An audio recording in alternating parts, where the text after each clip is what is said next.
What up, what up, what up? Good morning, college basketball heat check, episode 5. Excited to have you with us.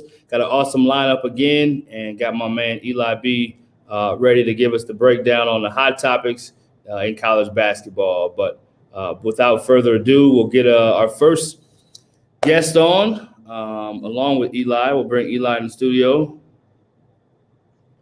Eli, what up, homie? Hey, how's it going? Good, man. Good. We're going to bring our first guest. So they have won 7 games in a row. They are now 8-2 in conference. They've won 7 conference games in a row in one of the better mid-major, underrated leagues in the country. And yeah, he's doing a heat check. So we're glad to have him. So we're going to bring in Johnny Maddox from Morehead State. Johnny, what up, homie? What's up, Brian? What's up, Eli? Appreciate you guys having me on this morning. Yeah. I'm going to let Eli kick it off, man. I'm going to get out of the way, give him the ISO, and let you guys do your thing, and I'll jump back in. Yeah, so Johnny, it's been a really good start to the season for you guys, currently riding one of your longest win streaks in program history. Just to start off, what's this season been like so far for your team? You guys have had a lot of success in an unusual year. I'm just curious to hear what the season's been like for you guys. Yeah, it's been a lot of growth. We had what we felt like was a tough non-conference schedule to start the year. We played 4 teams who were, either at the time or formerly in the top 25. We started the season at the bubble at Kentucky. So we played Kentucky, who was preseason top 25. We played Richmond, who eventually got 25.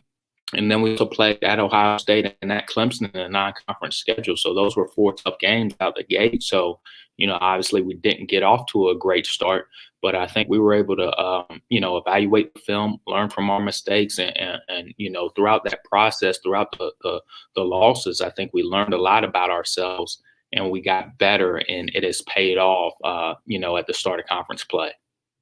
How has the team adapted to playing with COVID-19 going on? I know it's been a lot of protocols and it's been just an abnormal year in that sense with no home crowd and things like that. How has everyone adapted, and how has your staff adapted as well? Yeah, I think as well as we can. Obviously this is new territory for us all. I think we're a little lucky in the sense that we kind of got hit with it early, so August, September, so it really hasn't affected us. We haven't missed a game because of it. So we've been really fortunate from that aspect. From staff, our team, is daily reminders. Be disciplined. We tell our guys be disciplined on the court. Well, same thing applies in life. Discipline off the court, in the dorm room, in the dining hall, whatever it is. Mask up, social distance, wash your hands. All the normal policies and procedures that go along with COVID-19. We just give them daily reminders, and they haven't been perfect. We haven't been perfect as a staff, but it's one of those things. We treat it just like basketball. We want to get better at that aspect every day too.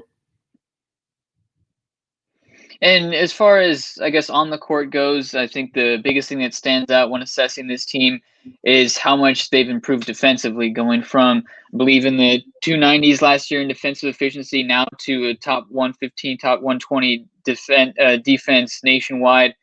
Has there been a particular key, or has it been particular rotations that you have in place, or just what's the reason for this improvement? Yeah, a lot of credit goes to our head coach, Preston Spradlin. It started this summer when we kind of just sat down as a staff and just wanted to find ways where we could get better. And that started on the defense side of the ball, studying other teams. What can we implement? How can our ball screen defense get better? How can our post defense get better? So we studied 2 or 3 teams and kind of, just kind of went from there. But the biggest thing is it was an emphasis from day one. When the guys got here in July, they balled in, our staff is balled in. So there's total buy-in, and the guys know, hey, if I don't defend, if I'm not in the right spots defensively, if I'm not communicating, contesting every shot, etc., then hey, I'm not going to play. So there's total buy-in across the board, and that's really helped. And what's the team chemistry been like on this team? You have some experienced guys. You also have some year one players who have come in and stepped in and played really well. How has everyone meshed together in this unusual season? Been great. This is probably the closest team that I've been a part of. I think it helps. We do a lot of stuff off the court. We have a character, Coach Duffield, who deserves a big shout out. So we have power hours. What power hour is, we meet once a week in our film room, actually, where I'm at right now, and we just talk about different life stuff, character building, trust, discipline, et cetera, just different life stuff it's a non-basketball topic, but talk about being grateful, for instance. So one of the things is, what are you grateful for today? Who are you grateful for? Now, if I say, hey, I'm grateful, I'm thankful because Eli did this, this, and this yesterday, now we're going to have a stronger relationship and a stronger bond. And I think some of those things have really helped our team chemistry off the court. But obviously, if you're pretty tight off the court, that's going to translate to on the court. So that's really helped. Johnny, talk about the winning streak in particular. I mean, seven games in a row. I mean, you have Austin Peay, who was picked at the top of your league. Ja Morant just played in the league here recently. Kenneth Faried is an alumni of your school. You have NBA players in that league. You got Belmont, who's on fire in that league. EK, you guys have a high-level basketball conference that probably doesn't get the respect. So talk about both how you guys have been able to win this 7 games in a row, because we know any game in conference is hard to win. And then after that, talk a little bit about the OVC and what makes it good and how you would want people to respect that league. Yeah, starting with us, like I said, it kind of went back to the non-conference. We played Clemson the last, game before our Christmas break, and that was our last non-conference game. And then we came back and jumped into conference play, and we were at Murray State, and then we won that game and kind of gone from there. But the biggest thing is, like we talked about defensively, there's been total buy-in, and the guys have done a great job of one game at a time. And coaches every Monday when we come into the film room is, can you fight complacency? Okay, so you won at Murray. So what? What's next? Can you fight complacency? Are we going to sit back and relax and say, hey, we won at Murray. Hey, we won 3 in a row. Hey, we won 5 in a row. Are we going to go out and continue to find ways to learn, improve, and get better? And every day in practice hasn't been perfect. And coach lets them know, coach jumps them when he does feel some complacency in the building. But the guys have done a great job of fighting complacency. We talk about going 1-0 every day. Okay, so what, you beat this team on Thursday, we got to go 1-0 on Friday. You win a game on Saturday, we got to come back and go 1-0 on Monday against ourselves. So I think that's been a big key for that win streak. As far as the OVC goes, I've been in this for 8 years. A really good player. You mentioned Kenneth Faried, who was here. We played against Cam Payne when he was at Murray. Obviously, Ja Morant when he was at Murray. Terry Taylor, really good mid-major basketball league. Heck, Dylan Windler, me and one of our former kids, we were talking about Dylan Windler, who's with the Cavs last night. He's with the Cavs now. They're playing against LeBron last night. Me and one of our former players are talking about how Dylan Windler came in this very building and dropped like 41 on us. So been a lot of really good players to come through this league. And there's really good teams, really good players, really good coaches. So it's a tough league to go through. He dropped 41 before you guys had the new improved revamped defense, though, right? Hey, he dropped 41. I was joking with our kid. He dropped 41, and we couldn't do nothing to stop it. So LeBron comes down and kind of hits a step back 3, and I'm like, man, at least LeBron got Dylan Windler back for us because we couldn't do nothing with him. I love it. Tell us about your head coach. What makes him so great at what he does? Obviously, you guys are having success. It starts at the top. We know you contribute to that as well. And then tell a little bit about your journey getting to Morehead. Yeah. No, so Preston is our head coach now. He's from the John Calipari coaching tree. He was at Kentucky for 5 years under Cal, and then came here as an assistant, and then took over, believe it was 17, and has kind of gone from there. So I've been with him the whole time, but he's a thorough, organized, detailed guy. A very personal guy, has a great relationship with our players, does a good job. If he senses, hey, such and such hasn't had a good last 2 days, something like that, he does a good job of just meeting with them one-on-one, bringing them up to the office, meeting with them on the court, and just talking through some things. So he's got a great relationship with our guys. He's a really good offensive mind.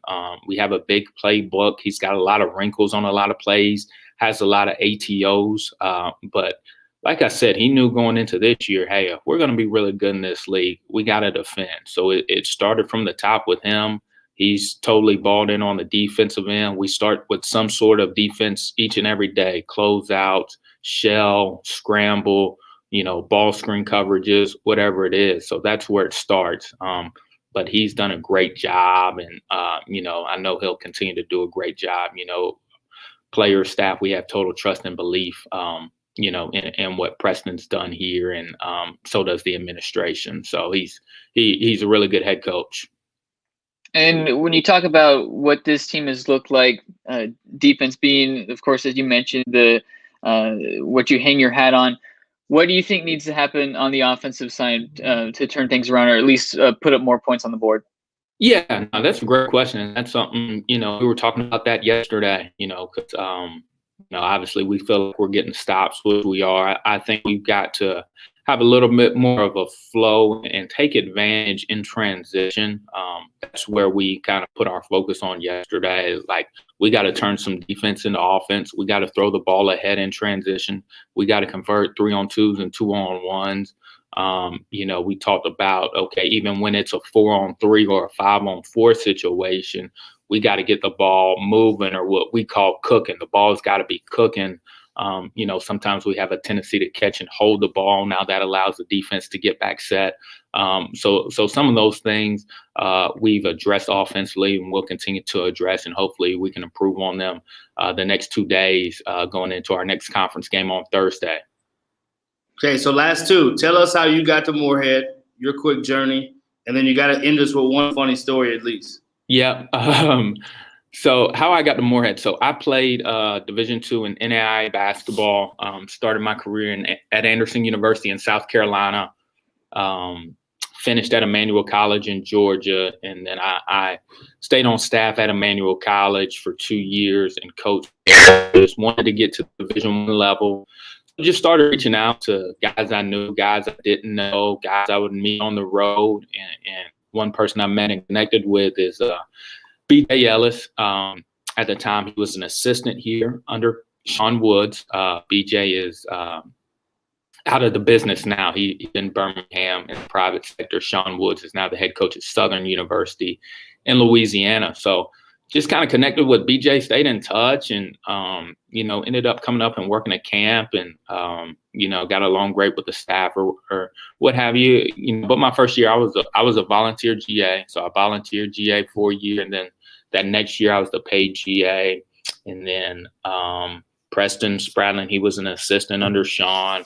So the following year, Preston actually did a great job with our administration, because we did not have a director of basketball operations spot. They created that spot. So I was director of basketball operations for about 1.5 years, and then an interim assistant, and then, kind of been an assistant ever since. Kind of funny stories. I was thinking about that last night, this morning. I don't know that I could come up with one specific, but kind of as it relates to our team, like, we'll go on the road, we'll watch film, and then, we'll eat dinner or whatever. But after we eat, we'll just have these random conversations, and some of it will be on topics like, what's your favorite movie, or, like one of them a couple of weeks ago, the guys were doing impersonations of Coach Spradlin. So that always gets to be entertaining. They were telling us stories that we had a kid a couple of years ago who fell asleep in film, and he falls asleep probably about 2 rows deep, and Preston looks at him and jumps him. So he makes him stand up, and he's got to watch the rest of the film standing up so he doesn't go to sleep. So just different stuff like that. We all get along, and we all have those crazy stories and favorite movies and this and that and stuff, conversations on the road. But it's a great group to be around, great staff to be around, and hopefully we can keep this thing going. Absolutely. Well, stay safe, man. Thanks so much for taking the time to join us this morning. You guys are 7 in a row, so I'm sure you're going for winning one day at a time. So 8-0 is next. Best of luck, man. Stay safe, and keep up the great work. That's it, Brian. Eli, I appreciate you guys having me on. Okay, Jay. Appreciate you. Thanks. Awesome stuff there from Jonathan Maddox, assistant coach at Moorhead State. We always let Eli break things down before we bring in the next guest. So, Eli, give us your thoughts, and then we'll bring in the next guest. Yeah, great to have him on. Morehead State's been playing really good basketball in what's turned into a really busy OVC league this year. Belmont's been off to a huge start this season. Jacksonville State's played well. Murray State's always a contender. It's a really competitive league, so to win 7 games that they have in this league says a lot about where this team's at. Gets after it defensively. He was talking about their emphasis on that end, doing things like shell drill, making sure you do switches, how to guard pick and rolls, things like that. It's those little things that help materialize winning streaks like these. And as they say in like all these telecasts this year, defense travels, and when you can have a defense to lean on, it puts you in a position to win any game, and that's what they've experienced so far. But it's a good mix of young and experienced talent, a really fun team that's got quality pieces there. Johnny Broom's been a factor in the front court coming on in year 1, which has been really impressive.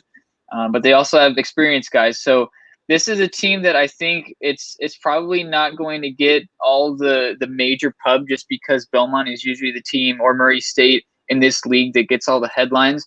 But, I mean, it's a sneaky team. And when you have a top 100, top 125 defense in a mid-major league, that puts you in a position to win a lot of games. So I'm curious to see how this one pans out for Morehead State, but they've been playing really good basketball so far. Yeah, absolutely. Absolutely. And Coach Maddox representing them well. He does a great job, and it was awesome to have him on. So speaking of doing a great job, we have ETSU assistant coach Greg Heiar. For those that follow junior college basketball, know him from the Chipola days. Then those Division I who follow Division I, he was at Wichita State when they went to the Final Four. Resume on, got a championship in the SEC when he was at LSU as an assistant, and currently a half a game, if I'm not mistaken, out of first place and getting a championship in the Southern Conference. So, ladies and gentlemen, without further ado, we got Greg Heiar in the building. GH, what up, man? What's up, B? What's up, Eli? How you doing, man? I'm good. Just to taking it kind of like Jonathan said, one day at a time in this crazy COVID world. Absolutely. So 5-1 in league. You guys kind of got off to a little bit of a lot of new faces, obviously new staff, new head coach who's great. But you guys are really in a groove right now, 5-1 and playing a half a game out of first place in the league behind Wofford. Tell us about the squad. Tell us about how you guys have been able to get going and get so hot. Well, a lot of it's, you guys just talked about a lot of it, but we started 1-3. We've been 8-2 since our 1-3 start. And our 2 losses are to Alabama and Furman. And Furman, Alabama's as good a team as playing as well as anybody in the country right now. Right. And we played with them for 30 minutes, 32 minutes, and just at the end came up short. The same way with our loss at Furman. And Furman had Alabama beat too at Alabama. So those are 2 quality teams. But since our 1-3 start, like I said, we're 8-2, and it's a lot of it's because of our defense. And 13 new players, a new staff, a new head coach at a place that expectations are extremely high here, and that you wouldn't want to work at another place where expectations aren't as high as they are here at ETSU. And Coach Forbes and their staff have built that over the 6 years, and Jason was obviously a huge part of that, and a big reason to build the program to the success that they had. And I'm just coming here and being able to work with him and for him and with the other staff members. I'm telling you, he is an unbelievable basketball mind. He's a tremendous basketball coach. He understands, that defense travels. Like you said, Eli, defense travels, and we're going to defend. And we're going to put a lot of time into being prepared to play every game, and which is going to give our guys a chance to win. We always tell them we're trying to give you the answers to the test. And whenever I don't care where you're at, a new staff, 13 new players, high expectations, and we started 1-3, but we went down to Florida and played some really, really good teams and got smacked in the mouth by Abilene Christian the first game, and kind of was a reality check. And we just came back and just continued to work every single day. And, if you just work hard and do the right things, you're going to get the right results. But it all starts at the top. It it's been a pleasure to work for Coach Shea, and I've worked for a lot of really successful head coaches, and I mean he's on all their levels as far as coaching basketball. So what's that been like for your staff, working with Coach Shea there, first year guy? He's done a really good job so far. What's it been like for your staff, especially when you factor in this unusual season? How's this all worked out for you guys? Well, I think it's worked out great to be a half a game out, and obviously people have doubted us from the beginning, and especially with a 1-3 start, and you hear rumblings that ETSU is not the same team. Well, I mean, with 13 new guys and a whole new staff, we weren't the same team. That was the truth. But we've worked every day. Just the vibe that we have as a staff. We have a lot of confidence in each other. We believe in each other. We all have great families, and all the families get along, and we have that staff synergy. And all the championship teams that I've been a part of, it starts at the top, and it trickles through the staff down through the players, and it's the chemistry that you have as a staff, and the humbleness and the unselfishness and the willingness to do whatever it takes to, help the team. And this is about our players. This isn't about us, but we have to do our job every day to help our players become the best version of themselves, both offensively, defensively, and just how they handle their business every day. And so, it's been fun. Turner Battle's an unbelievable guy. Matt Wise, Chad Donnelly, just some good people that come from great families, and we all work well together, and there's no ego, and it's just a lot of fun. Yeah, absolutely. You talked about winning, Coach. You've won everywhere you've been, and all of a sudden now you're winning there. What do you think it is about this league? I mean, you have a high-level league that you coach in. You've coached in the Missouri Valley. You've coached in the SEC. You've coached in high-level JUCO. I mean, you have Wofford, who's a half a game ahead of you guys.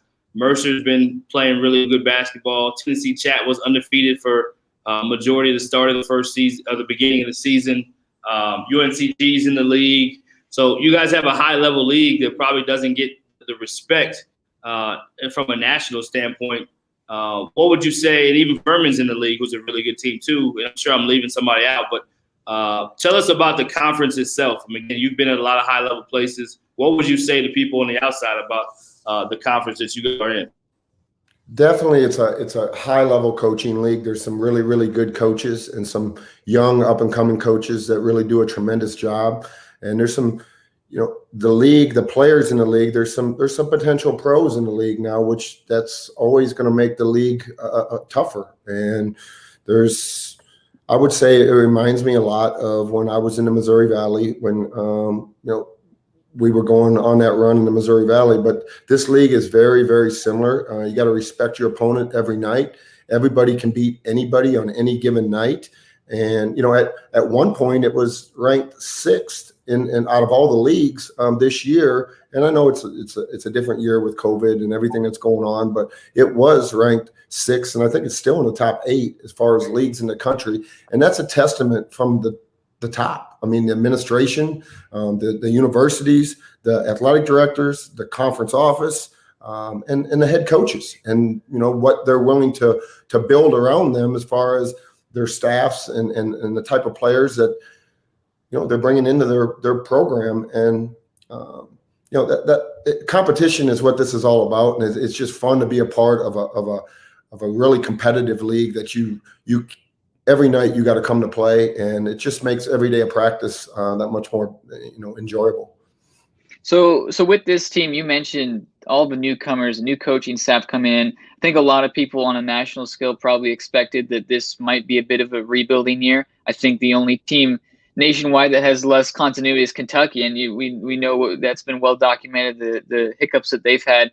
But this team's come together and played really good basketball. So what have you seen from your perspective, everyone adjusting to playing together? You have several transfers, first-year guys coming in. How has this all come into place? I would say the chemistry and the culture. Coach preaches culture all the time, and we've really tried to do as much as we can to build the chemistry, the togetherness, understanding how to handle adversity, because we had a lot of adversity to start the year, starting 1-3, and just how adversity is a powerful thing, and when you understand how to handle it, you can do some wonderful things, but it can eat you up. And so just the bond that our guys are building with their communication and putting them in stressful situations in practice, I think it's really helped. I think coach has done a great job of organizing our practice plan and making things competitive, but also teaching the fundamentals. And, obviously we're a heck of a defensive team. And, like you said, Eli, defense travels, and we all believe in that. And our rebounding is continuing to improve, but our guys are buying in, and it starts with them, their chemistry, with each other. They believe they're going to win every game. And that's what you want from your team, is from within. The coaches can believe it, but when your team starts to believe in everything that's going on from A to Z, it's a powerful thing.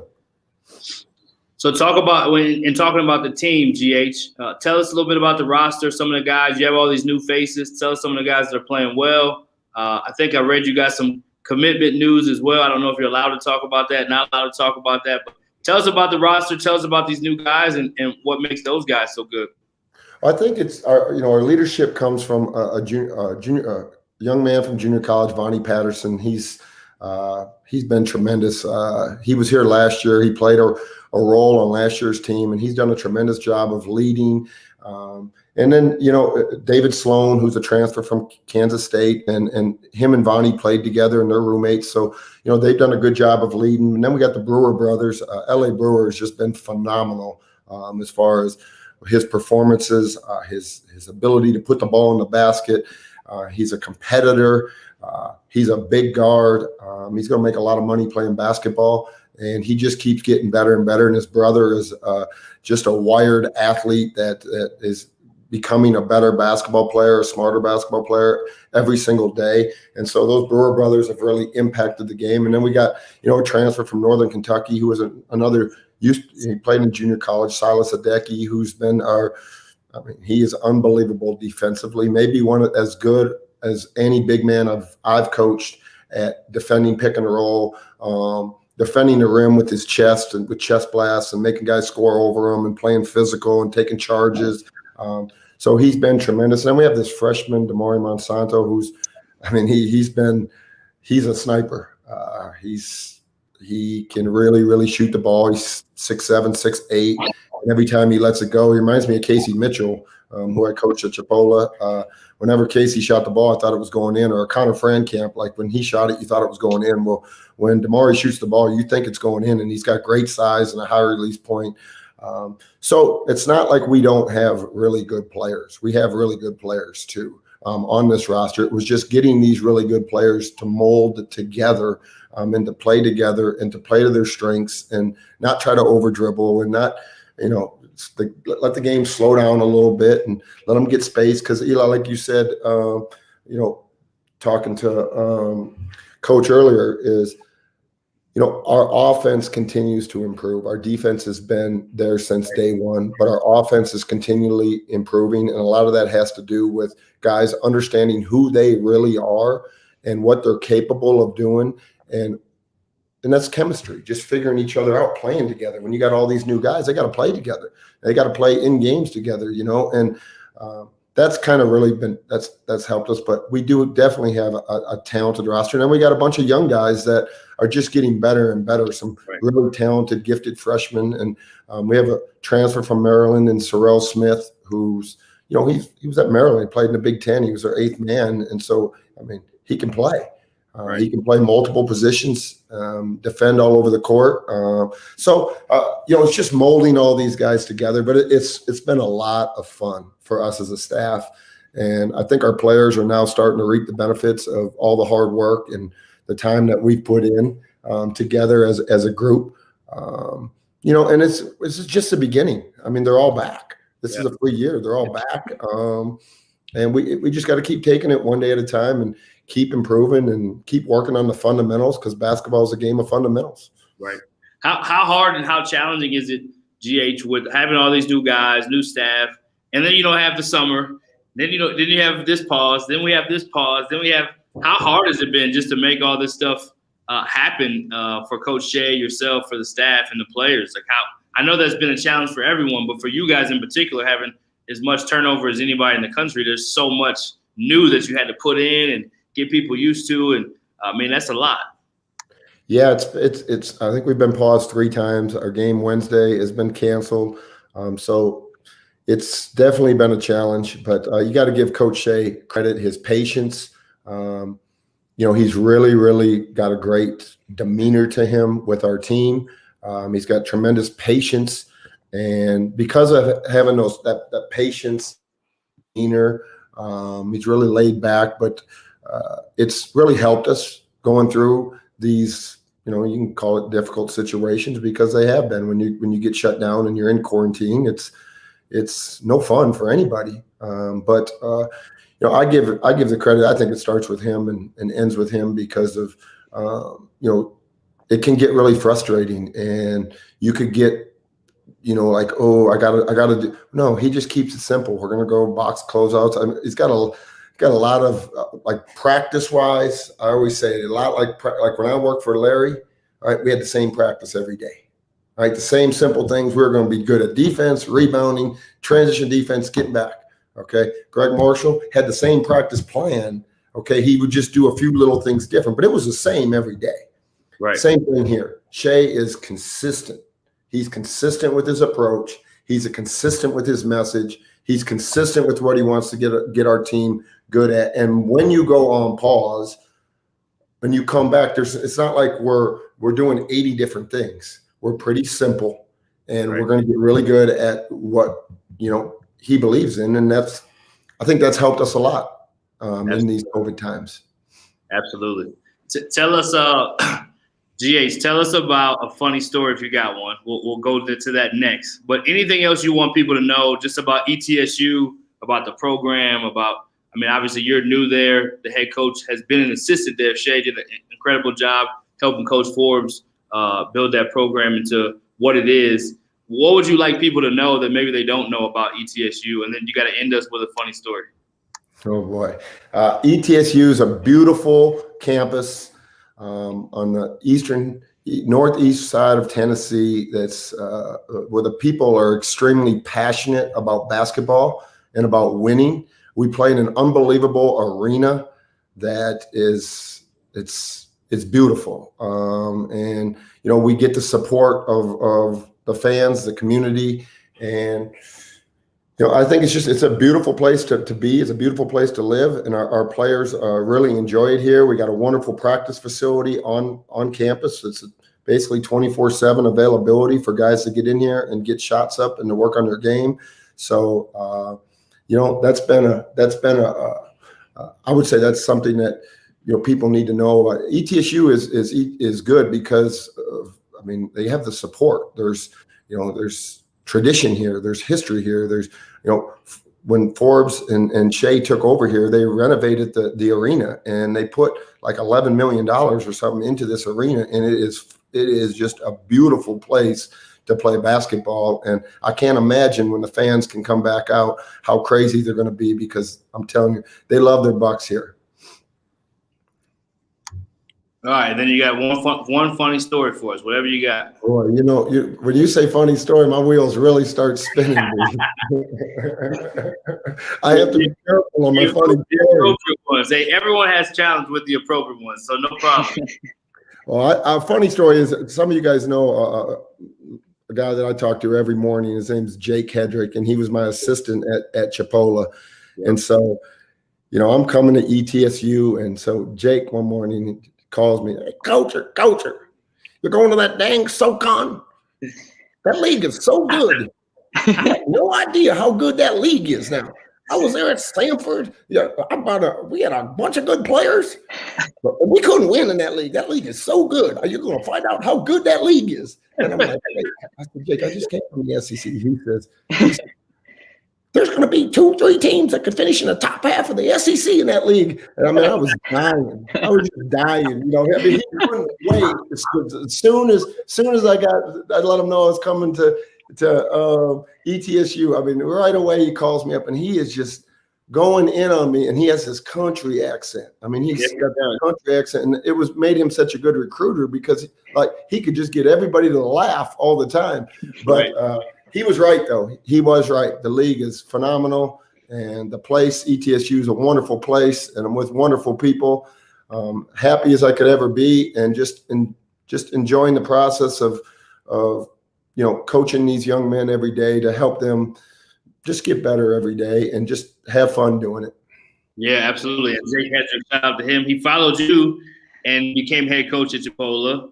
Then went to Samford, then went to Missouri State, and he followed me. I made him. He was going to a D2, and I said, "No, Jake, you're going to be the head coach here. I need to get. I need a honey hole." All right, okay. Man, I really don't want to take over after you. He said, "That's like taking over Memphis after Calipari left." Well, for those that don't know, there is some similarities. You won an enormous amount of games and championships, over 130 games, if I'm not mistaken. Won 4 or 5 championships, if I'm not mistaken. And you've won everywhere you've been, man. Much respect. I know most people in the industry know how good of a job you do, not only just recruiting, but also coaching and winning. There's something about when GH is on the staff, they're going to be competing or winning the championship. That's just the bottom line. So thanks so much for joining us, man. Always a pleasure. Thanks, Eli. Thanks, Greg. Good luck the rest of the way. You got to do me one favor. You got to tell my girl, Brittany Ezell, you got to tell Coach Ezell I said what's up, one of my favorite humans. Oh, got you, for sure. Thanks, okay, man. I'll talk to you. All right, GH giving us some love from ETSU. They are playing some high-level basketball. Just kind of got off to a slow start, like he said, and now they're playing at the top of the league, half a game out of first behind Wofford. I'll let you kind of talk about ETSU before we get going and bring in our next guest here soon. Yeah, I think it's been a really impressive start for this team to, as we mentioned on the show a bit earlier, to go from a completely new slate, a new roster there, a new coaching staff with Steve Forbes winning, 28 plus games every single year, to now transitioning to a new staff and 13 new players. As I mentioned, I think it's only Kentucky who has lower roster continuity this season, and Kentucky struggled this season so far. So that's a credit to ETSU, especially in a league that I think is gaining a lot of steam. You have several teams that have competed or have played in the NCAA tournament.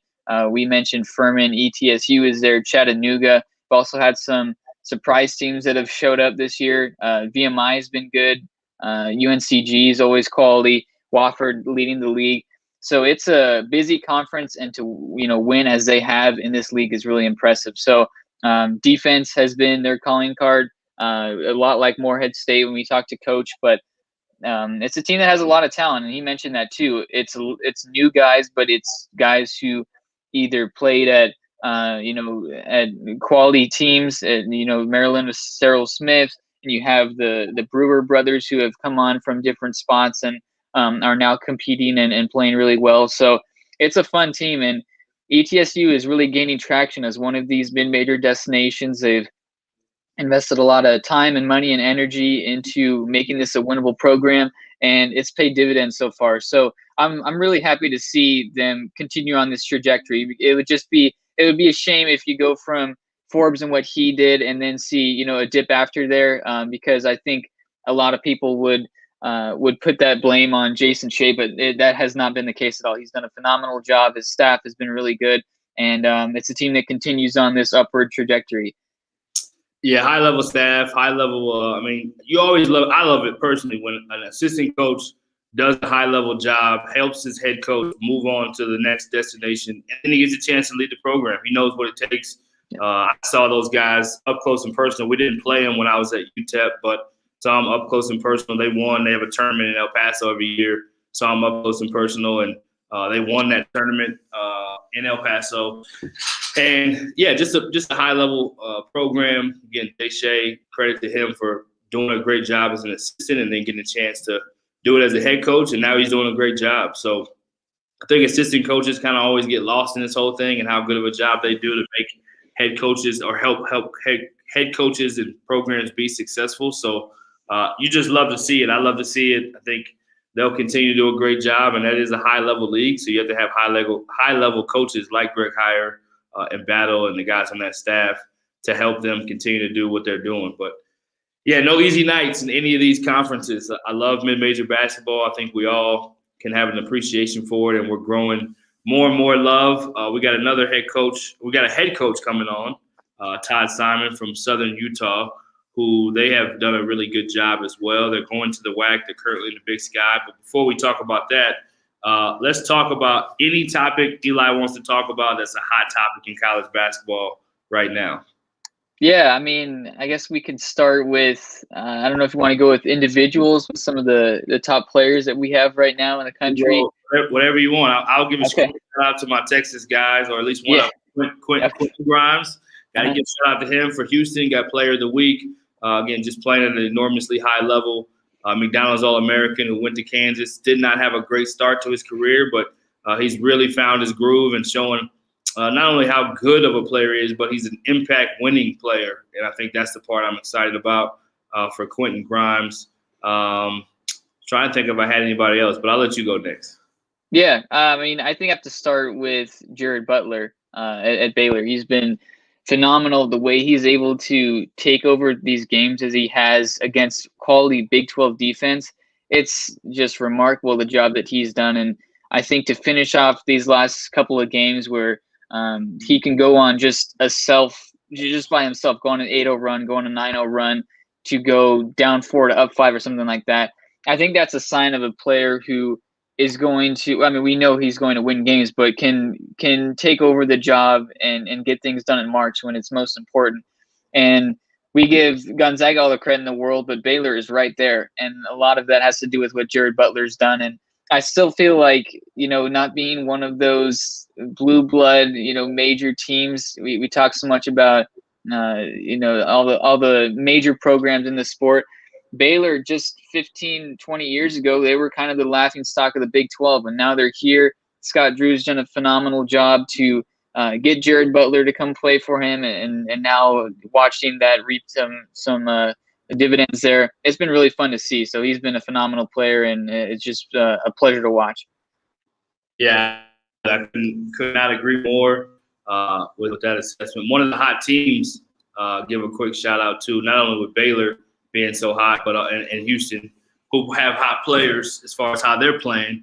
Florida State is a team in the ACC that's just really playing at a high level. And, they were top 25 early on. They took a loss. I think it was to Central Florida, if I'm not mistaken, and Coach Dawkins. And people kind of weren't sure if this team was. And even listening to Leonard Hamilton talk about it, he said, listen, I'm still getting to know my team, just like Coach Heyer just talked about. I mean, it's a less amount of time as a coach to really be able to prepare your team like normal. You don't have the summer the same way. You don't have the same preseason, and you don't have the same exhibition season, those test runs that you get to play against somebody and get to know your team and have more film. So it's taking longer for teams and people and coaches to figure out what they have, especially when they have new teams. And it's taking longer for the players to be able to fit in and figure out who they are and how they fit into a system. So much credit to Florida State, Leonard Hamilton, one of my favorites and one of the best coaches in the country, and in one of the best leagues in the country, and just really put on a dominant week of performance.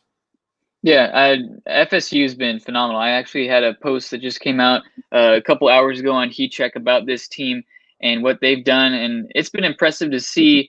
Leonard Hamilton teams are always so great on the defensive side. They always have some of the biggest players, some of the best rim protectors. But this year, they've been as good offensively as they've ever been under Leonard Hamilton. And I think the main reason for that is these guys coming together and being a lot better perimeter shooters. They've stepped things up in that regard. They're more comfortable shooting the three, and they're still getting easy looks down low. I believe FSU and Baylor are the only teams that are top 20 in both 3-point percentage and in dunks. So that kind of tells you right there. They're able to be mean inside and also hit threes on the outside. And I feel that's kind of been the missing ingredient. Everyone wants to talk about Leonard Hamilton winning all these games but not being able to reach the Final Four. I think one of the main reasons why is because of inconsistent perimeter shooting, but they're doing that now. And Scotty Barnes has been really fun to watch. A lot of these role players there have been really good. So Florida State's definitely on my radar as one of those teams that might not have had a ton of attention in the preseason, but are now playing like maybe a third weekend or at least a second weekend type team. Right. And speaking of a team that has not had a lot of attention, we're going to bring in head coach from Southern Utah, who's been playing some high-level basketball. We are going to bring him in just about 30 seconds after a quick break. I want to take time to acknowledge one of our partners, Rising Coaches. Every coach wants to rise in their career in one way or another. We're all looking for professional development, access to tools, and relationships that can help us grow and help us advance in our career. Rising Coaches provides just that. You can visit Rising Coaches at www.risingcoaches.com. Their memberships are just $10 a month and provides a genuine community to help you grow and advance in your career. We are back. We're going to bring in Coach Todd Simon to the studio. Excited to have him on. Always a pleasure when we can have head coaches on. Always exciting. And they played some high-level basketball, so we'll bring him in. Coach, how you doing? Oh, we're doing great. How you doing? Doing very well. Now, I can't even get to the questions first. We got all these pictures in the background. You got to tell us about what's going on in your background. That's Yeah, we just kind of over the years just accumulated all the different stops we've been, guys that have made it to the pros, and kind of said, hey, you get up on the wall if you make the big league, and so that's kind of a nice little motivation for guys, but also a nice little reminder and like to root for our guys. I love it. I love it. So talk about your team, Coach. You guys are playing well. Tell us a little bit about we'll talk about the move to the WAC. We'll talk about your transition there as a head coach. But, I mean, you guys are playing some high-level basketball. Talk about your team a little bit. Yeah, we're 11-3. One of the better starts in school history, and we've been fortunate to kind of get rolling a little bit. And we've got a talented group. But we have a nice mixture of returners. We have a nice mixture of new guys, and so it's been a good run for us. And luckily, we've had a little momentum and stayed generally pretty healthy. And as you know, that's a big key to this whole thing as well. Yeah. So what's that been like dealing with COVID-19? I understand, if I'm not mistaken, the team is currently on pause right now. Just all of the complexities and the protocols and things like that. How has everyone been able to handle this uncertainty? Yeah, it's a tough deal. Just you're handling the protocols. It's requiring a lot of self-discipline, from the players and everyone that's kind of in our bubble, I guess you could call it, because you have to make some sacrifices. We're testing 3 times a week, and within all of that, it's an open college campus. We're in classes where people are here.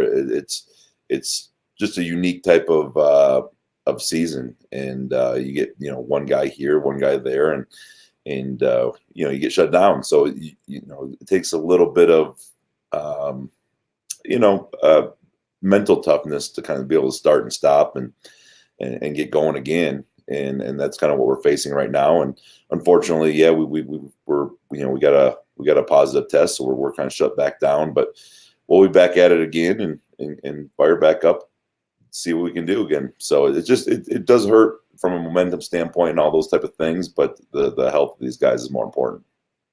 Yeah, and with this team, as you mentioned, off to one of the best starts in program history.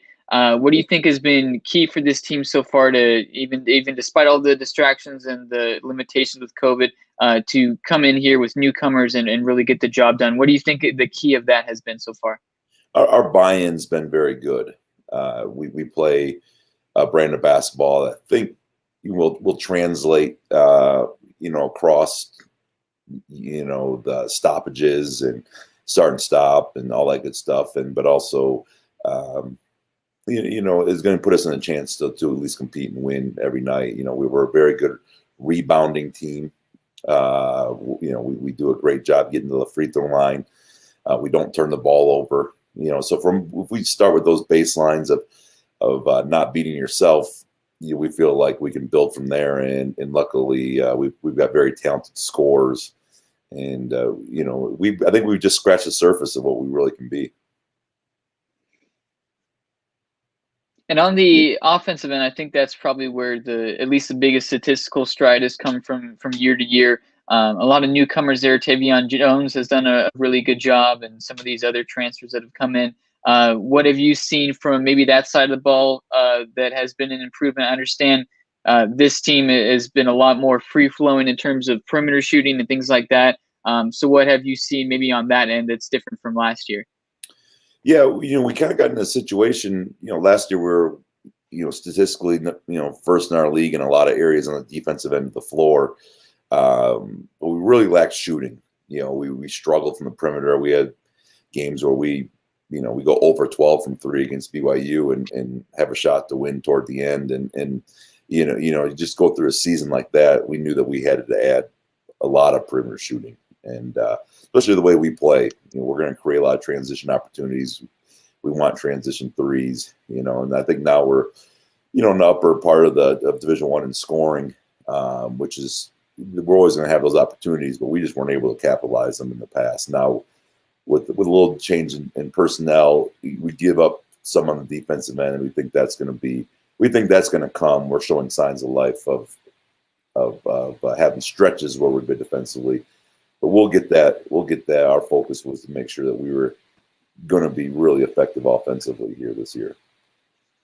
Coach, talk about just the place in general. So you got the job. Tell us your journey, and you've built this thing now to where you are competing for championships. So talk about how you have gone about that process, your journey to getting there. Just kind of give us some insight to the journey and to what you've seen in your vision and how you built it, because it seems like you're living out a lot of that vision that you had set out. Yeah, I've been fortunate. It's been a fun journey. I've always been a be where your feet are kind of mentality. I'd never really looked too far ahead. But I kind of started this thing, got my first taste of the college game, was with Paul Westphal at Pepperdine. He was such a great man, great coach, and then moved on to UNLV under Lon Kruger as in a support staff role. And then we got Finley Prep off the ground and rolling. Mike Peck was the tremendous head coach there, did an unbelievable job, and learned a lot from him. And then took that over after he departed, and was there just a season, and then moved on to UNLV and kind of slid from there up to an interim role for 17 games. And then after that season, looked at some options, and this one made the most sense for me and my family. And you learn through the process what you're about. I really enjoyed the building process. I like to kind of mold things and try to overcome some challenges and obstacles. And we had some here. We had a stretch there for 3 or 4 seasons. I think there was an average of 4.5 D1 wins. And we knew it was going to be a little bit of a process. And it's kind of been a brick by brick. We knew it wasn't going to be overnight, and every year we've just gotten better. And now we're kind of in a stage that we hope is going to sustain it, and that's trying to compete for championships here. Yeah, so talk about the league that you're in now, and then after that, you're making a transition to another league. So just tell us a little bit about that move for the school. What does that mean? And then what is it like competing? You guys, I think, are in second place, if I'm not mistaken, in your league right now, competing for that championship in the Big Sky. Tell us a little bit about both of those things, if you don't mind. Yeah, I mean, the Big Sky, very, very challenging, difficult league. I think it's arguably the toughest travel of any of the 32 leagues in the nation. You're trying to get to places, like Bozeman, Montana, and Missoula, and Moscow, Idaho, and these are tricky places to get to from Cedar City, and so the toughness that it requires to try to win a league in a conference like this, where you're facing tough travel and very well coached teams. I mean, the variety of systems and style play in this conference is off the charts, and there's some excellent coaches. So. That challenge has been fun. That's a big part of this challenge, and for us, we've just kind of try to plug along, and now we expect to win those games, and we're sitting 6-2 right now, and kind of got through a little bit of our tough part of our schedule in terms of being on the road, and we have five home games in a row coming up. So we're feeling pretty good about where we're sitting right now. And with oh, sorry, go ahead, Brian. No, I was just gonna say, and then just tell us a little bit about the transition to the new league. I know you guys are going to the WAC. A lot of excitement behind it. A lot of new teams. A high level basketball league already, but you add the teams that are all playing well. You got the top teams in the Southland, and you got you guys as one of the top teams in the Big Sky, and there's already really good programs in that league. Talk about that transition, if you don't mind, too, Coach. Yeah, that's going to be an absolute monster of a basketball league. I mean, you're talking about New Mexico State and Stephen F. Austin and what Grand Canyon's building there, and I mean, you can go right down the list on both sides. But you're talking about some of the best mid-major programs in the basketball side. And just to jump in right now, if I'm not mistaken, Utah Valley's leading, who's in your same state. Yep. And Rio Valley's leading, who is another Texas team that has built something similar to what you guys are doing, building there. So there's no easy nights right now as it looks. No, it absolutely not. And it's going to be a deep league. It's going to be there's bigger arenas. It's going to be very interesting every night to try to figure out ways to manufacture wins. And I'm excited. I'm excited for a new challenge. It's something different. And we're always going to try to level up to the competition that we're playing and see what we can do. But that's I think it's going to be something of real promise in terms of growth in that league. I think that the spotlight of those teams all kind of joining forces and being in one conference, I think, is going to bring some national attention to just how good some of the mid-major basketball is at some of these places. Absolutely. Tell us real quick, Coach, the recruiting style. I think I read something or heard something that you guys have only had a small number of official visits, not because you don't have a great place to visit, but because of whatever reason you guys are going about it, but you're having so much success. So most people think you have to have people on campus in order to be able to close deals. So that says a lot of credit. And I'm sure some of it goes back to your days as an assistant and head coach at a high-level prep school like Findlay. So talk about just your recruiting approach and how you've been able to have so much success getting guys to jump on the bandwagon before there was a bandwagon at Southern Utah. Yeah, kind of unique with the way our rosters kind of come together, with the international guys and transfers and just kind of pieces that we've kind of put together. But, just the unique journeys that we've kind of, accumulated a roster is just kind of how we got to be here. We got to be a little outside the box. But fortunately, we've had such success with transfers that, a lot of guys have chosen to come and buy into the program really without even seeing it, and that's been kind of a blessing for us in terms of to have that kind of faith and belief in what we're doing.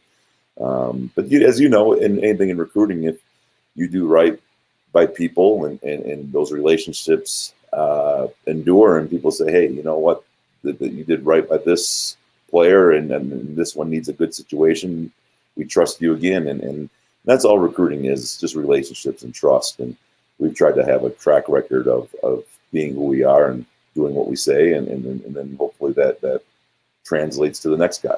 So, but that's kind of been our story here. And with this season, I think one of the things that stands out for me, and something that we've discussed on this show quite a bit, is the unique scheduling that we have, particularly across mid-major leagues. I understand the Big Sky is one of the many leagues that has these back-to-backs. How have you and your staff been able to adjust to that different type of scheduling, and maybe what do the players view with that type of scheduling? I've come to really like it. To be honest with you, it has a little bit of an NBA playoff feel to it. You play game one, and you put your toe in the water. A couple of this worked, this didn't work. Okay, I see this on film. Let me make this adjustment. So it becomes a coach's game a little bit from moving chess piece standpoint. So I really like it. It's been good for us. And those game twos, you can make all your adjustments and see how it goes. And from that standpoint, that's kind of fun to me. I think the players like it. We stub our toe on Thursday last week, and 36 hours later we get a chance to get redemption. That's good for players. You don't have to wait another month or whatever to get a second go around. So I think it's harder to get sweeps for sure, because of that factor, and it brings some different dynamics in. But for this year, I think it's kind of cool experience for us. And when you guys do return from this pause, what do you think is something that maybe you have a primary focus on, or something that you want to see out of your team when you get back? Yeah, we got to keep getting better. We defended, we've been showing spurts, but we finally had a complete game defensively on Saturday, which was encouraging for us. And, we feel like if we get that end of the floor back to where we know it can be, because we've shown stretches, and especially in winning time in a number of games, so we'll just kind of turn it on and off. But we've kind of put together 40 good minutes defensively. And I think if we do that and combine that with our much improved offense, we feel like the sky's the limit for this group. And so that's the one tough part about having a pause here is we don't get the chance to kind of keep building on that momentum on that side of the floor. But I think guys have felt it now, and they understand now that what's required to win in the Big Sky. Coach, talk about your philosophy as a coach, right? So who knows who watches this, right? But at some point in time, a recruit or a future recruit or a coach of a recruit may see this. What would you tell them about your philosophy as a coach? Because I think that's important for people to understand, because there's a lot of different ways to win. And I think the way that you're doing it and the way that your players are responding, the way that you have turned out this program to having a start like they've one of the best starts that they've had in school history, there's a reason behind that. So let's talk about the reason behind it. Share a little bit of your philosophy and why you do or how you do what you do. Yeah, to me, everything starts with the players. It doesn't matter what we know. It doesn't matter, how much time we put in behind the scenes. If it doesn't translate to your players, you're not going to have a good program. It's all about the players. It's all about bringing in high character individuals that have a competitive fire, that kind of fit what you're trying to do. Is to make it a perfect marriage with the players, staff, coaches, and from that standpoint, there it becomes all relationship based.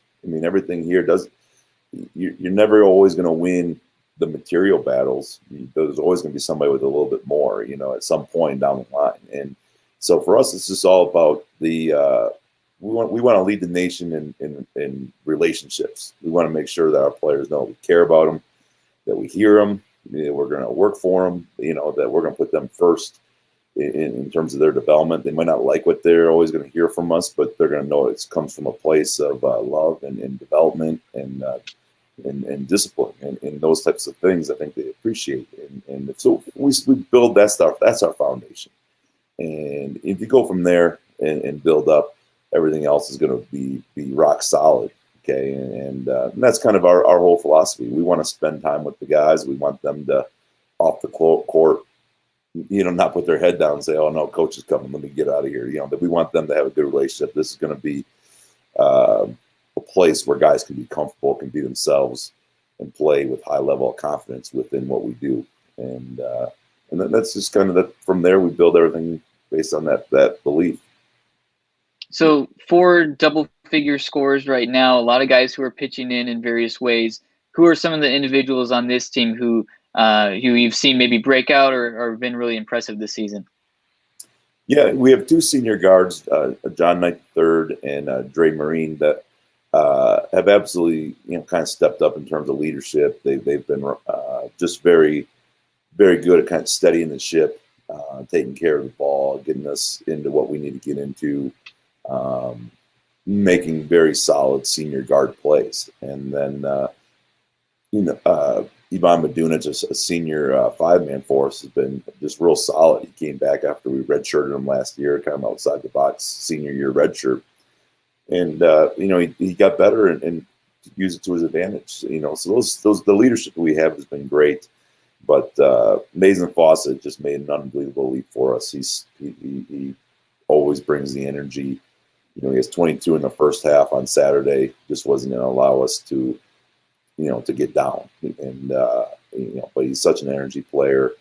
Tevian Jones, we bring in as a transfer from Illinois. He's obviously been scoring at a high rate, and Harrison Butler's been playing a lot of key minutes. He's played here for this is his third year playing a lot of minutes, and he's kind of a do everything guy for us. And we've had different guys step up, and then we've won games with Anand Moody coming in, was won games hitting 5 threes and a half for us. Even on Saturday, we need a stop with under 2 minutes. We have Damani McIntyre, who hasn't played all game, comes in, gets a poke away steal for a layup that gives us the lead. I mean, it's one of those teams where we just have such depth and different guys that can do different roles that it's a lot of fun to coach. And with, so many guys coming from different places. You have out-of-state guys. You have Ivan from Croatia. You've got these transfers. How does this all mesh together? Is there there may be like a different type of philosophy that you bring to different players, or particular roles that you try to maybe bring in or seek out? Yeah, I mean, we as we try to put this thing together, we try to fill roles very specifically. Like, hey, this is what your job is. This is what you do, and try to make that pretty defined and pretty clear for the guys. So and I always tell them, you never want, as an athlete, as an employee, as anything in life, you don't want questions in your head. You don't want that voice that's maybe trying to explain things that don't need to be explained. I said, I always try to be an open door policy, open book, and let the guys know exactly what it is that we need. And I think that's been helpful for us as we put this thing together. And I think one of the breakout faces on this team is Mason, as you mentioned, going from maybe one of the more like minor role players to now being one of the faces of the team. What's that development been like for him, and maybe what's his focus in rounding out his game? Yeah, he's become a big time shooter. His toughness has always been there, but over the now you're just kind of seeing his progression. He's been in the system now for 3 years, and he's grown his game to where he's like a point forward. He can pass, he can shoot. He's got a post game. And, and obviously you combine that with all of his toughness attributes on the other end of the floor. He's a really complete player for us. And just really, really, really proud of like his development and his ability to kind of just really refine his game, a little bit brick by brick each season. And I guess before I turn it back over to Brian and finish it off, maybe what do you see out of this team that's maybe different from last year's teams from possibly a chemistry perspective or an experience perspective? What makes this team different? Well, we have enough returners. We're playing really 5 guys that have played a lot of minutes in this program over the years, and that continuity is just so huge in college basketball. In the past few years, we've kind of pieced it together, and you have transfers and new guys in. You're still trying to figure it out. But now we get into winning situations. I mean, guys just know on the floor. I don't have to say anything about going for 2-for-1s or fouling and game strategies. They already know, and so that continuity and that experience that they've gained in the past has been a huge deal for us. And I think that's a difference maker this year. And then also adding shooting, that just covers up a lot of sins. You got no margin for error when you struggle to put the ball in the hole. And this year we're very good at that. Coach, appreciate you jumping on. Last things I'll ask is just Southern Utah. What do you want people to know that maybe they don't know? Maybe that they can appreciate more from the inside listening to you. And then any funny story you have. Now, it can be family during the pandemic because we've been locked in the house, or it can be your team, whatever you may have, man. Entertain us a little bit, but also tell us a little bit about Southern Utah that maybe the people don't know. Yeah, it's a great place. We're a little over 2 hours north of Las Vegas. We're right in the middle of all of the national parks. One of our monikers is the University of the Parks with with all the God's country out here, and I think it's been tucked away and not really talked about, but it's such a beautiful place, and once people kind of see it, they really kind of get it, and so we're very, very fortunate to be here. We got great administration, we got great leadership at the university level, and I think we're going to be on the big thing, but yeah, we're having a lot of fun. We certainly enjoy ourselves here a little bit. I got 4 kids, 9 and under, and the older 3 are boys, and I've a lot of backseat coaches. Let's put it that way.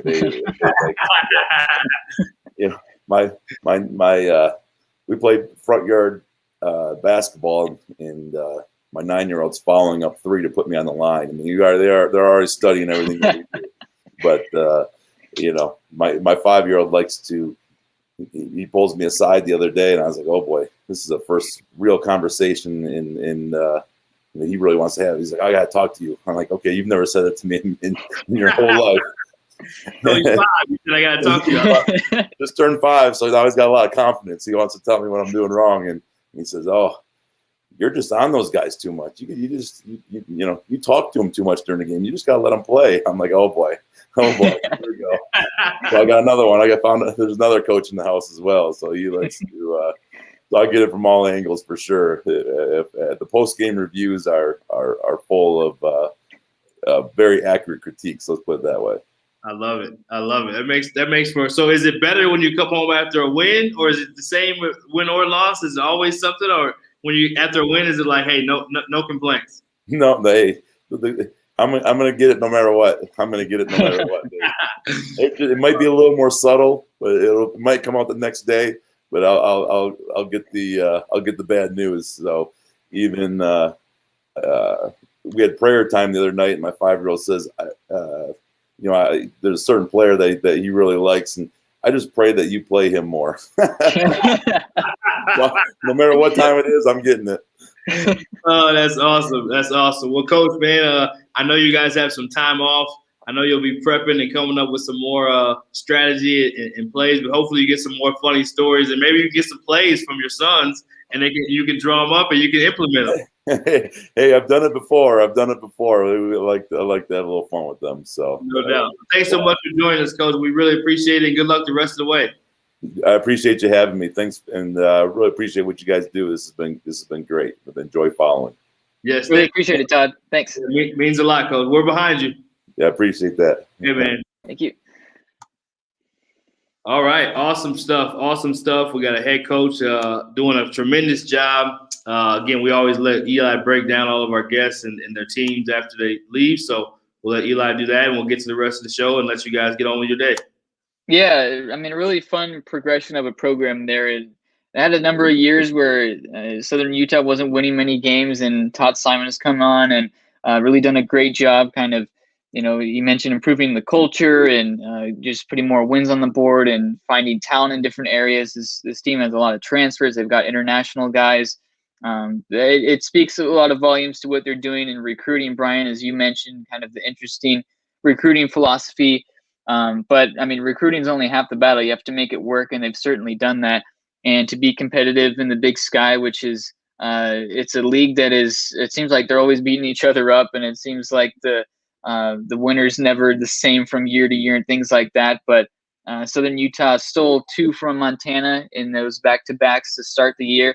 And I think that has been kind of their lead into what has been one of the best program starts ever in Southern Utah history. So it's a fun team, and they play an exciting brand of basketball. They like to get up and down the floor. They take care of the basketball. They do a lot of little things right. So it's a fun team, and it's an easy team to root for, just given where they have been and given where they are now. So we'll be seeing a lot more of Southern Utah now making this transition to the WAC, which will, as Todd mentioned, is going to be just a gauntlet of phenomenal teams. New Mexico State's already there, Grand Canyon's already there, and now you mix in the best teams out of the Southland, Southern Utah on the rise. It should be a lot of fun. So this is not the last we'll be hearing from Southern Utah.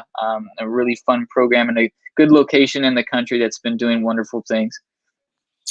Absolutely, man. So let's get to the next stuff. We got a little bit of time left before we shut it down. Anything off the top of your head that you want to jump into and dive into? I know you were talking about some of the hot teams that are playing well, some of the players that are playing at a high level.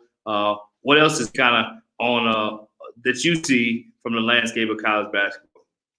Yeah, so I guess to start things off with a fun fact here, we know what Loyola Chicago did in 2018, getting to the Final Four as an 11 seed. They went on this wild run and what they're capable of doing there with Porter Moser. Right now, they are ranked higher in KenPom than they were during that Final Four run. So it's alarming to know that a former Final Four team not many years ago is actually playing at a higher level than they were then. And it seems like they're still not getting many headlines. But, I mean, Loyola has done just a tremendous job this season. They really get after it defensively. Cameron Krutwig, who's a player, he seems kind of like that Perry Ellis Kansas syndrome, where it feels like he's been there for about 10 years. But, he's a center that just does it all. He's so much fun with his moves, but I think what makes him so fascinating is when he's on the wing, because he can drive, he can hit, and he can also dish as well as most guards, if not better than most guards. And I think he's kind of their X factor, and he has been. Not as well as he passes better. He passes better than most guards. Not even close. Yeah. I mean, he's phenomenal, and it's cool to watch this team operate because. Yeah, he's very similar to. I said this on one of the other shows on the network. I think it was the show with Kevin. He's very similar to Jokic from Denver. Yep. I mean, we played him last year when I was an assistant at IUPUI. We played him not too far up the road, and I mean, you talk about a guy that's really, really hard to play for. His KenPom stats are off the charts. His efficiency, his usage, because he can score with his back to the basket. He can face up. He's crafty. He knows their offense. We had one of their assistants on last week, with Coast to Coast with Kevin Sweeney on All Access Network, and he knows offense better than even the coaches do sometimes, and that's what you want out of a player that is that good as far as, a senior who's been in the program for that long. His ability to pass the ball is just such a valuable thing, because if you look at Miami Heat, right?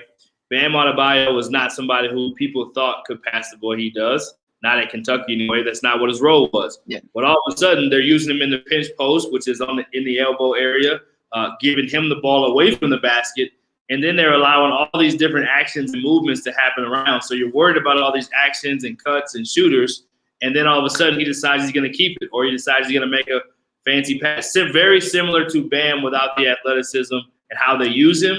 And then very similar of a player to Jokic, for those that don't know Cameron Krutwig. What a player. I mean, like you said, it feels like he's been there forever. I didn't know what you just shared, that they're playing at a more efficient level than they did the year that they went to the Final Four. In Missouri Valley, we had actually on that Coast to Coast show, we had Missouri State, who's playing at a high level. They played Drake tonight, if I'm not mistaken. And Drake is 13-0, one of the best mid-major programs in the country. I think they're rated third on the College Insider poll, behind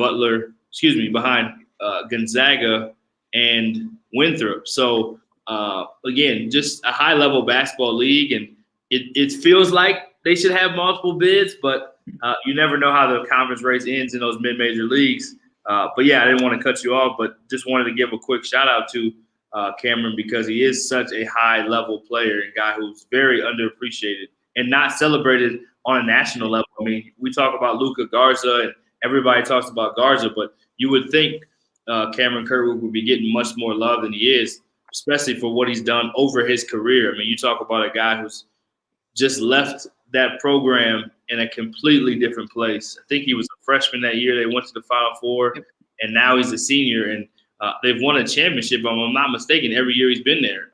So what an incredible player and story. So sorry to jump in there.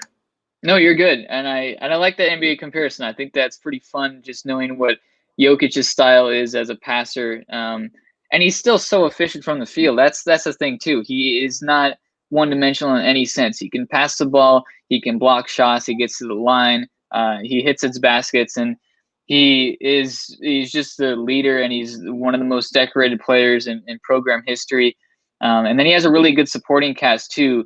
What makes Porter Moser's team so fun is just the way that they pass the ball and the way that they get open looks, and that was certainly on display during their Final Four run. And this team is probably more defensive oriented than that year's team, but to be 10th nationally in defensive efficiency and still being able to hit shots consistently, take care of the basketball, it's a team that has very few flaws, or at least major flaws, and I think that's why they'll continue to be in the mix in the Missouri Valley. But man, what a fun season for this conference. It kind of gives me flashbacks to when Wichita State and Northern Iowa were going at it back in the old Missouri Valley, when Ron Baker and Fred Van Vliet and some of those guys were there.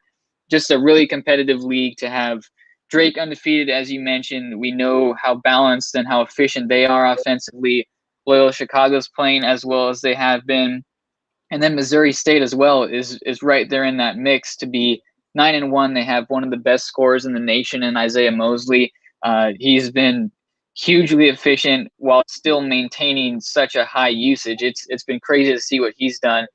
And then even beyond that three, even though that's probably the three that will make up the conference race, you still have teams that have made improvements.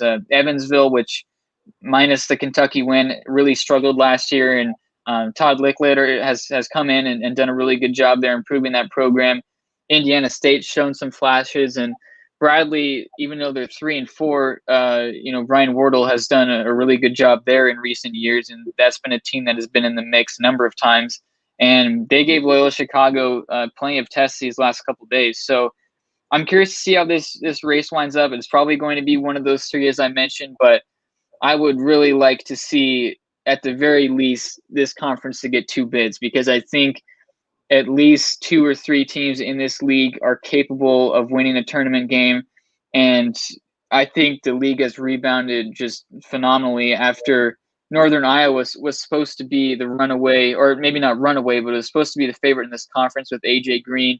Unfortunately, he's injured and out for the season. They've kind of stumbled since, but this second tier has risen up and has now, been playing some of the best basketball in the nation. And I certainly think it's time to show support for the Missouri Valley. It's been a great year for the conference, and I hope this run continues. So it should be a really fun race.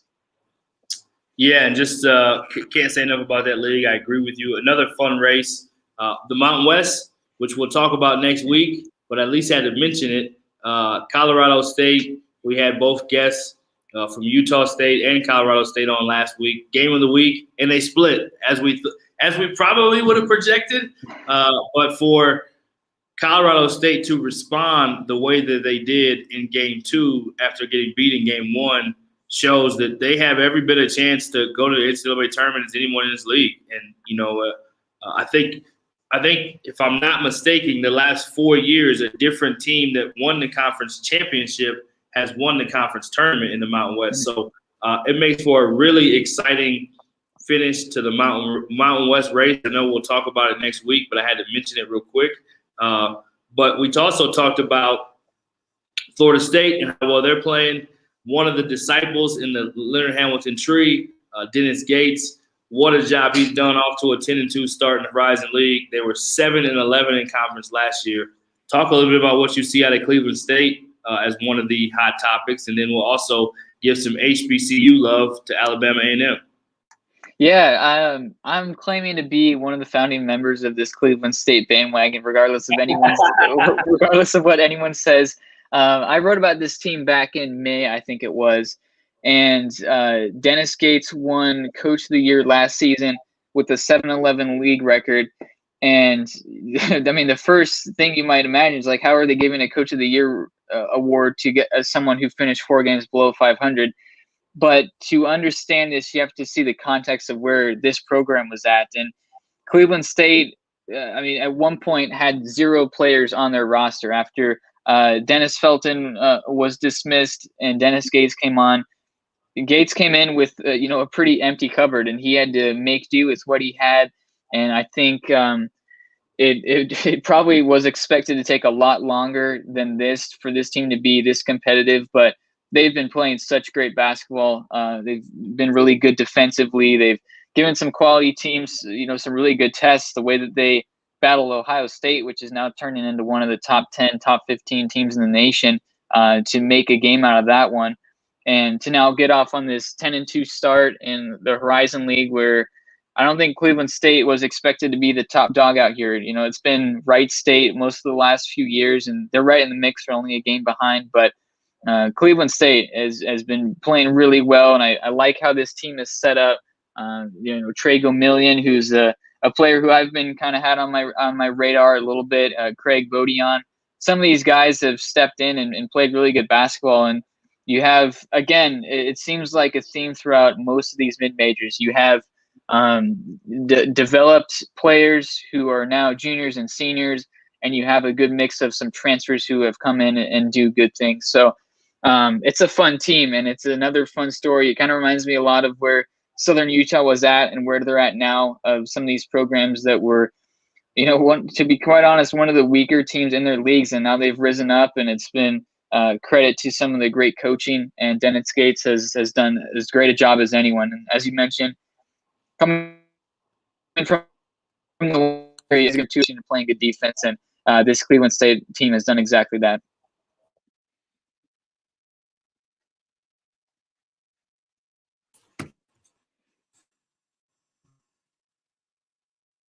I lost you for a second. You got me? Can you hear me? Yep. Yep. So Alabama A&M's 4-0, one of the final 5 undefeated teams. Belmont 16-1. Talk a little bit about them before we talk about a few players that are also playing well. We'll touch on a few more of those. Yeah, so I think starting with Alabama A&M, this is a fun story. You think about some of the undefeated teams in the nation. In HBCU, SWAC team is not one of the first ones that comes to mind. And right. I think for this program to get off to a 4-0 start, it says a lot, because the SWAC and the MEAC, to be quite honest, the primary HBCU conferences, they have to go on the road and play some really great teams in some of these guarantee games so that they have enough money to fund their programs. And not always expecting to win these games, but to show positive signs against some really good teams is what's usually the biggest takeaway. But they're now 4-0, and they have wins over Samford and South Alabama. Those are 2 quality mid-major programs. In-state, and now they're in-state team too. Yeah, it's a big deal to get off on the start, and now they're 2-0 in conference. They've defended really well. They're second in opponent effective field goal percentage. They lead the nation in 3-point percentage defense. And I understand it's a small sample size against sub 200 teams, but that says a lot. And it's been kind of the theme on this show, is that defense will travel, and then if you have a good defense, you have a chance to win just about any game. So it's fun to shine some light on the Bulldogs. They've been playing good basketball. And I'm always happy to talk about the smaller stories, and some, especially the HBCU programs, because we know they don't get enough love. And it's cool to see where this team's at, to just be mentioned in the same sentence as Gonzaga and Baylor and Drake and Winthrop. That's a pretty cool deal for this program. Absolutely, and pretty close to undefeated 16-1 Belmont is another team that no one's really talking about. I know we had another team from their league on earlier this show. Talk a little bit about Belmont before we close out with 2 or 3 more last topics. Yeah, I mean, to be 16-1 at this point in the season, that's the most wins in D1. Belmont is not they're not in the same category as maybe Cleveland State or Southern Utah. Belmont's been doing it for 10, 15 years now, and they've consistently made NCAA tournaments. They've consistently won the OVC. They've played really great basketball. Casey Alexander has done a great job, and ironically, the only team that Belmont has lost to is Samford, which is who Alabama A&M beat. So that's kind of a fun little twist there. But Belmont's off to another great start, and they've had to deal with kind of, as a lot of other teams have had, a number of fresh faces who have come on. Jacoby Wood, a freshman, has been really productive, but Nick Mazinski has been their go-to guy. He's one of 3 juniors who starts for this team, and it's a team with a lot of experience. Grayson Murphy's been there in a guard role, and he's been efficient. Just another Belmont team that you can count on to score the basketball really well. They're super efficient from the field, and there really aren't any slouches on this team defensively. They still play good defense. They've been able to hold some quality opponents under 70 points. It's just another year where Belmont is just mowing right along, and they're going to be in the mix for the OBC title. And expect this team to again be one of these March Madness threats when we get to the tournament. So it's a fun team, and it's been purely stunning that they're 16-1, and I don't think a lot of people would know that just with the lack of exposure that they've gotten, which is surprising because the OVC has been such a good league, and John Morant playing there, Dylan Windler has been mentioned on this program. It's a fun league, so it's good to touch on these teams in these conferences because they've done such a great job, to go from maybe kind of being an afterthought to then being one of the top conferences or top mid-major conferences. So it's been a pleasure to watch this team. Yes, I agree 100%. And talk about a pleasure as well. A couple of things our displeasure we'll talk about that are probably surprising of going to this season. If we were to tell you that Michigan State, Kentucky, Carolina, and Duke are all in a different place of struggling. So some of the blue bloods or some of the higher level prestige programs in the country are on the verge of maybe not even going to the tournament. So talk a little bit about the surprise there that you see with those teams. Yeah, it's been interesting to see what these teams have done this year. I think everyone kind of anticipated it would be a bit of a struggle because of inexperience during COVID-19. A lot of people didn't have their traditional summer, have been dealing with COVID pauses, things like that. But to think that Kansas is going to be safely in, but you talk about Duke and Kentucky, who are easily the most notable recognized programs in college basketball. We might have March Madness without them, which is right. Just mind-blowing, but it's very legitimate. Kentucky being several games under 500, Duke is now sitting at 500. A lot of these teams have flaws. I think with Kentucky offensively, it's been a struggle to take care of the basketball and hit perimeter shots.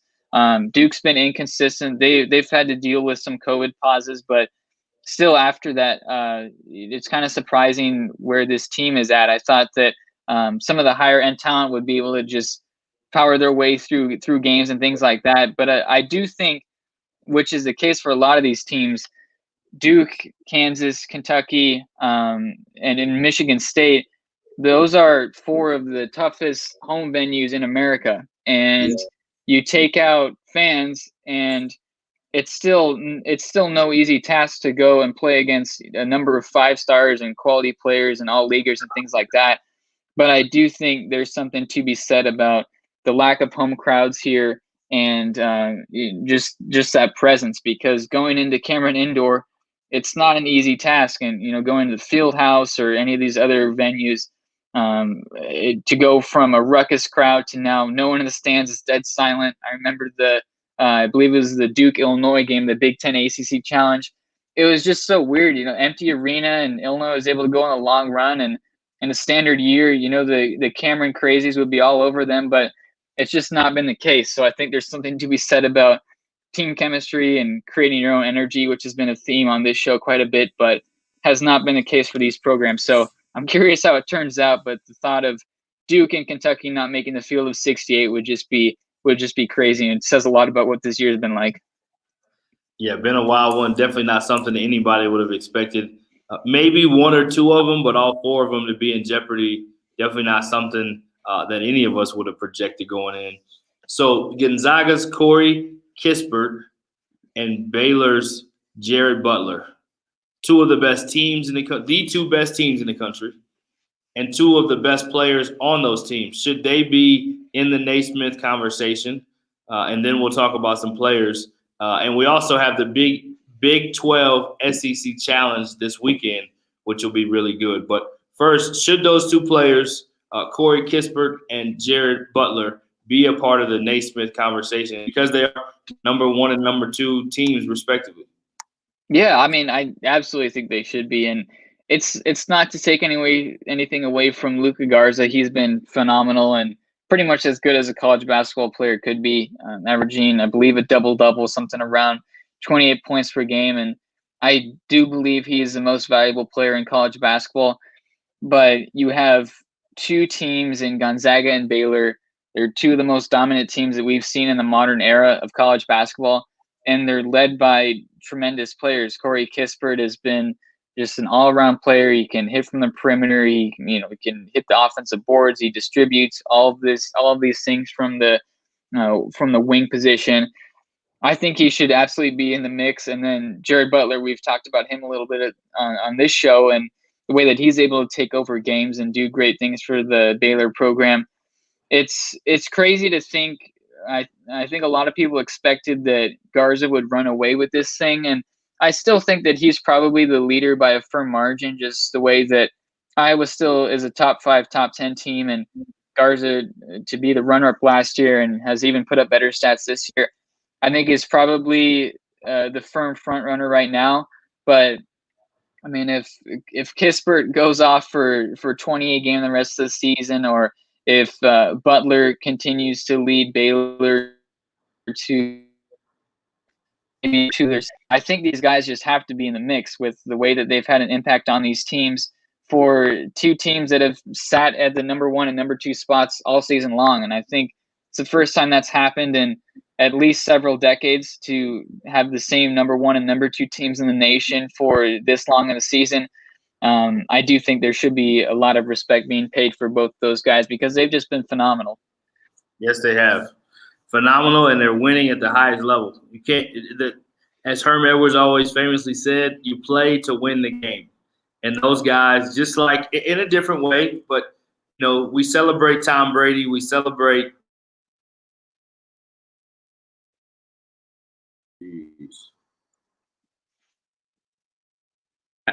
having a little bit of connection issue. Celebrate Tom Brady, we celebrate Patrick Mahomes. Those guys are the quarterbacks, so it's a little bit different. Those guys are elite of the elite, but when you're on a championship level team and you're one of the best players, you deserve the credit. So those guys deserve their due. Talking about a few other players, John Petty from Alabama, playing at an extremely high level. They're one of the best teams, looking like a Final Four team for sure.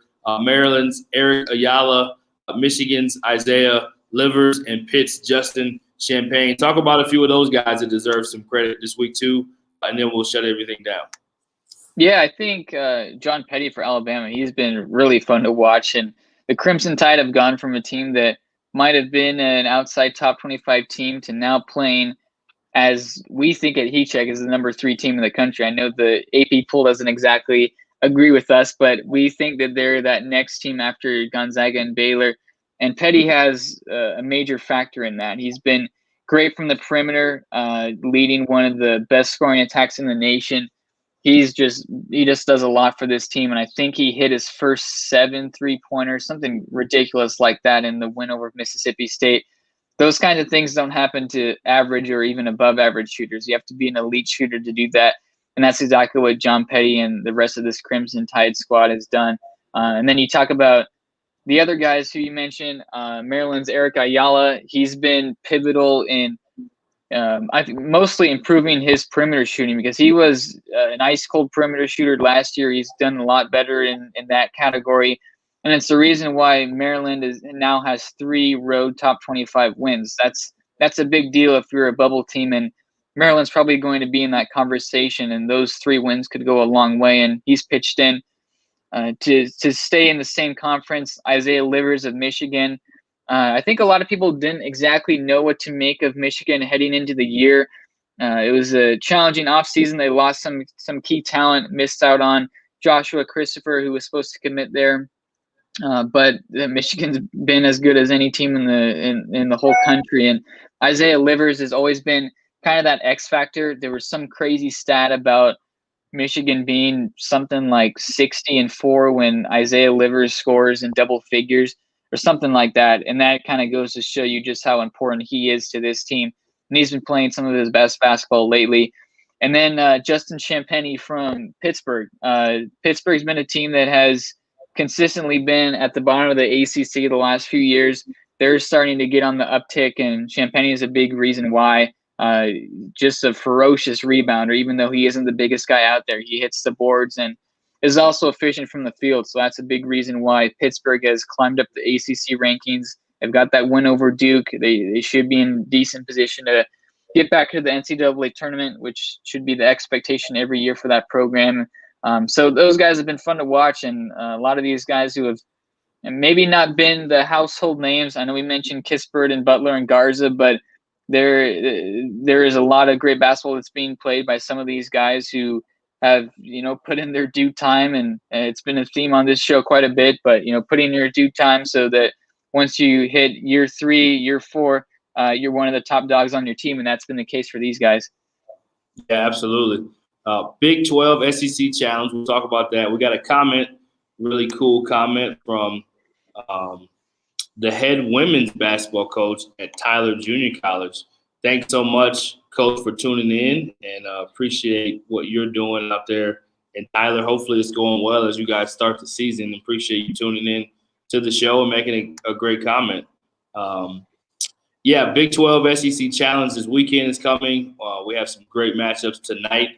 In particular, my favorite game of the night, mid-major basketball, is Drake versus Missouri State. That'll be a high-level play game from two of the top teams in the Missouri Valley. We'll see if Missouri State, who started the year undefeated as well, they're not undefeated now, but they're close.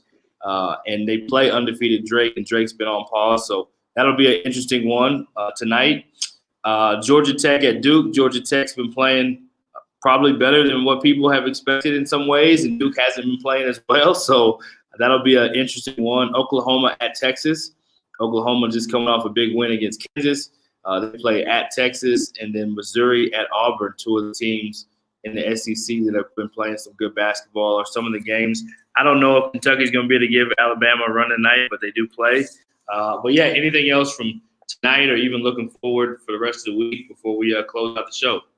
Yeah, well, hitting the Drake Missouri State game, that's going to be fun to watch, and I hope Drake is as close to 100% as they can be. The teams have had varying, responses after these COVID pauses, so I hope they're at full strength, because that's a big game, and they've got an undefeated start on the line, so that'll be a fun matchup. Kentucky, as you mentioned, this could get ugly, but it also could be really fun, if both of these teams are hitting on all cylinders, so that'll be good. Big 12 SEC Challenge, as you mentioned, these games being played on Saturday. A lot of fun ones here. Alabama, Oklahoma, which should be an interesting one. Texas Tech, LSU.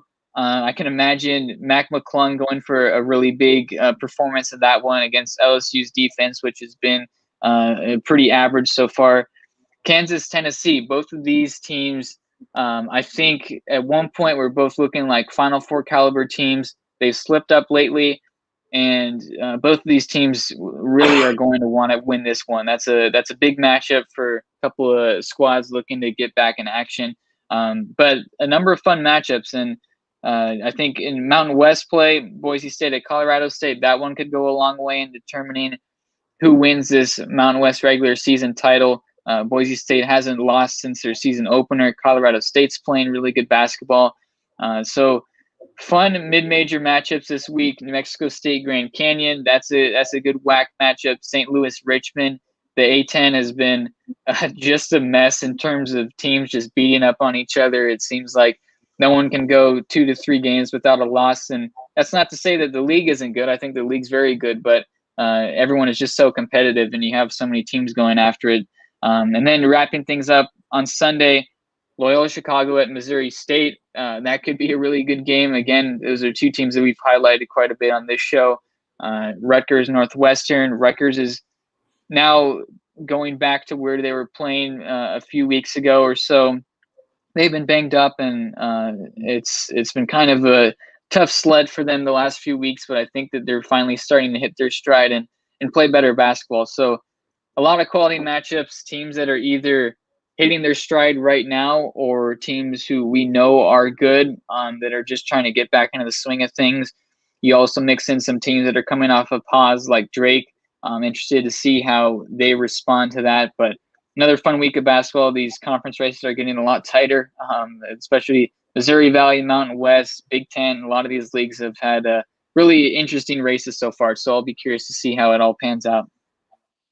Yeah, it's that time of year where the games are getting more and more exciting, and the story that's being told and written is getting more and more clear. And there's so many teams that maybe didn't start out great, like East Tennessee, that are now starting to play great basketball. There's other teams like you talked about with Tennessee, and who do they play? You just mentioned, who does Tennessee play? In Kansas, yeah.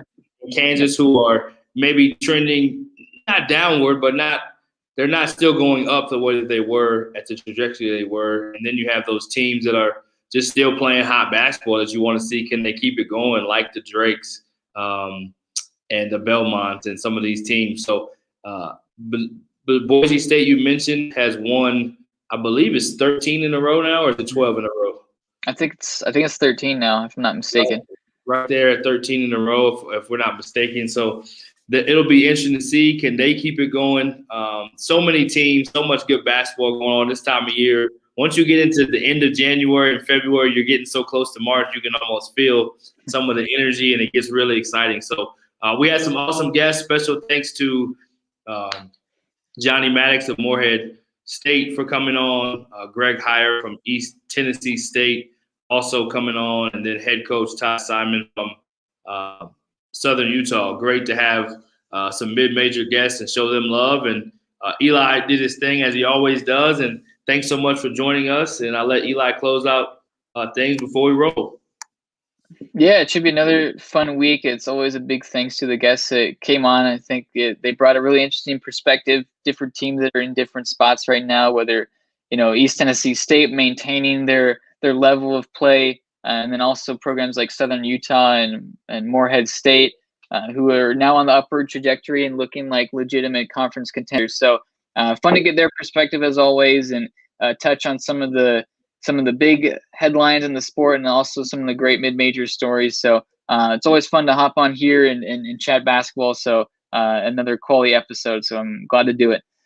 Yeah, another great one. Thanks so much for joining us. We will be back next week, same time, same place, different show.